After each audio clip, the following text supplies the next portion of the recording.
ಸರಮ. ಮಹಾಭಾರತವು ಎಲ್ಲಿ ಮುಗಿಯುತ್ತದೆಯೋ ಅಲ್ಲಿಯೇ ಭಾಗವತವು ಪ್ರಾರಂಭವಾಗುತ್ತದೆ. ಭಾಗವತವು ಎಲ್ಲಿ ಪ್ರಾರಂಭವಾಗುತ್ತದೆಯೋ ಅಲ್ಲಿಯೇ ಮಹಾಭಾರತವು ಮುಗಿಯುತ್ತದೆ. ಇದು ಚಕ್ರದಂತೆ. ಮಹಾಭಾರತ ಎಲ್ಲಿಗೆ ಮುಗಿಯುತ್ತದೆ ಅಂತಂದರೆ ಪಾಂಡವರ ಪರ್ಯಾವಸಾನದೊಂದಿಗೆ ಮುಗಿಯುತ್ತದೆ. ಅಭಿಮನ್ಯುವಿನ ಮಗ ಪರೀಕ್ಷಿತ ಲೋಕ ಕಲ್ಯಾಣಕ್ಕಾಗಿ ಯಜ್ಞವೊಂದನ್ನು ಮಾಡಬೇಕು ಅಂತ ಭಾವಿಸ್ತಾನೆ.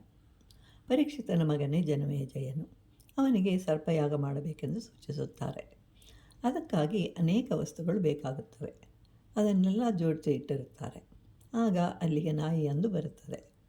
ಆಗ ಅಲ್ಲಿದ್ದವರೆಲ್ಲರೂ ಆ ನಾಯಿಯನ್ನು ಹೊಡೆದು ಓಡಿಸುತ್ತಾರೆ. ಆ ನಾಯಿಯ ಹೆಸರು ಸಾರಮೇಯ, ಆದರೆ ಅದರ ತಾಯಿಯ ಹೆಸರು ಸರಮ. ಅದರ ಬಳಿಗೆ ಹೋಗಿ ಹೊಡೆದ ವಿಷಯವನ್ನು ಹೇಳುತ್ತೆ. ಆಗ ಸರಮ, ನೀನೇನಾದರೂ ತಪ್ಪು ಮಾಡಿದೆಯಾ ಅಂತ ಕೇಳಿದಾಗ ಇಲ್ಲವೆಂದು ಹೇಳಿತು. ಆಗ ಸರಮ ಯಜ್ಞದ ಸ್ಥಳಕ್ಕೆ ಹೋಗಿ ಅಲ್ಲಿಯವರನ್ನು ಕೇಳಿತು. ಅಲ್ಲಿದ್ದವರು ಅದು ಯಜ್ಞ ನಾಶ ಮಾಡಬಹುದು ಎಂದು ಹೊಡೆದವು ಎಂದಾಗ ಆ ರೀತಿ ಮಾಡಿದ್ದು ತಪ್ಪು ಅಂತ ಹೇಳುತ್ತೆ. ಹೀಗೆ ಮಹಾಭಾರತವು ಜನಮೇಜಯನು ಮಾಡಿದ ಸರ್ಪಯಾಗದಿಂದ ಪ್ರಾರಂಭವಾಗುತ್ತೆ. ಎಷ್ಟೊಂದು ಹಾವುಗಳು ಸತ್ತು ಹೋದವು, ಆದರೂ ತಕ್ಷಕನು ಸಾಯಲಿಲ್ಲ, ಎಲ್ಲವೂ ವ್ಯರ್ಥವಾಯಿತು ಅಂತ ಹೇಳಿ ದುಃಖಿಸ್ತಾನೆ.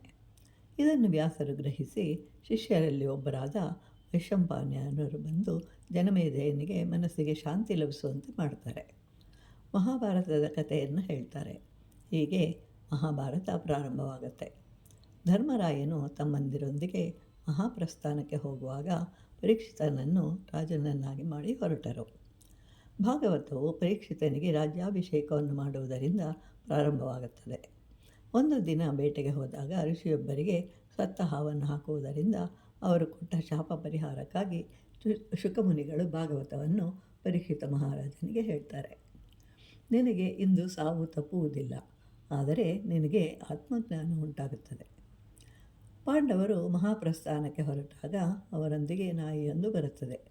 ಸಹದೇವ, ನಕುಲ, ಅರ್ಜುನ, ಭೀಮ, ದ್ರೌಪದಿ ಇವರು ಯಾರೂ ಕೊನೆಯವರೆಗೂ ಬರಲಿಲ್ಲ.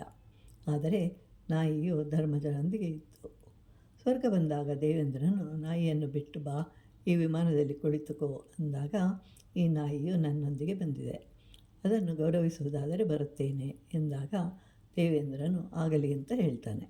ಹೀಗೆ ಮಹಾಭಾರತದ ಪ್ರಾರಂಭದಲ್ಲಿ ಸರಮ ಎಂಬ ನಾಯಿಗೆ ನ್ಯಾಯ ಸಿಗಲಿಲ್ಲ. ಆದ್ದರಿಂದ ಈಗ ಅದಕ್ಕೆ ನ್ಯಾಯ ಸಿಕ್ಕಿತು.